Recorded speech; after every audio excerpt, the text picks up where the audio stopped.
আচ্ছা, আমাদের মতো কি আপনাদের বাড়িতেও একই গল্প প্রচলিত যে ইলিশ মাছ তো খাওয়া হয়ে যায়, কিন্তু মাছের মাথাগুলো নিয়ে কি করব তাই নিয়ে হয়রান থাকেন?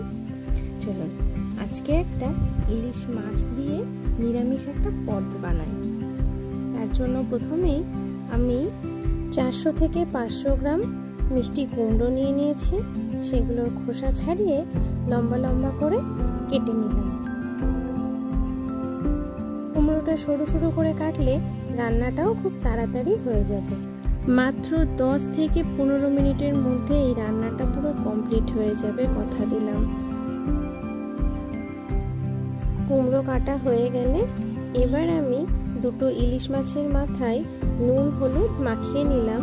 তারপর কড়াইয়ে 2 চামচ মতো সর্ষের তেল দিয়ে সেটা গরম করে ইলিশ মাছের মাথাগুলো দিয়ে দিলাম।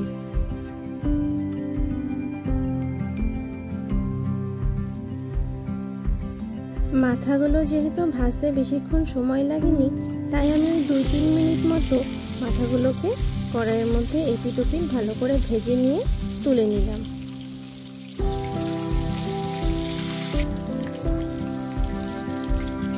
এবার ওই তেলেই 2টো তেজপাতা ফোড়ন দিয়ে নিলাম।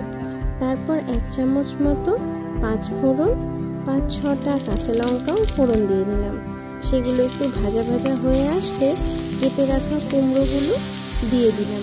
তারপর একটু নুন আর হলুদ দিয়ে ঢাকা চাপা দিয়ে ভেজে নিলাম কিছুক্ষণ।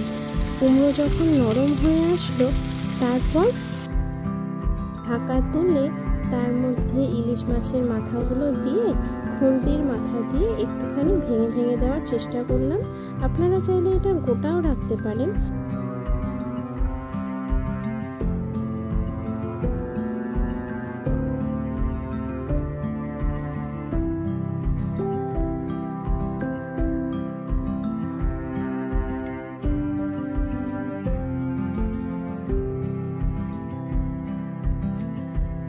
এরপর ভালোভাবে নেড়ে নিয়ে উপর থেকে 1 চামচ মতো চিনি ছড়িয়ে দিলাম। চিনিটা আমরা আমাদের মিষ্টির স্বাদ অনুযায়ী দিয়েছি, আপনারা এটা আপনাদের স্বাদ অনুযায়ী দেবেন। তারপর উপর থেকে 1 চামচ মতো গরম মশলা ছড়িয়ে দিলাম। ব্যাস, রেডি হয়ে গেল ইলিশ মাছের মুড়ো দিয়ে মিষ্টি কুমড়োর ঘন্ট।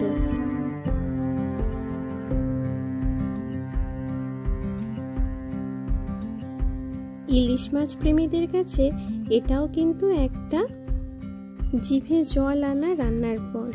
কেমন লাগলো জানাতে ভুলবেন না। Thank you.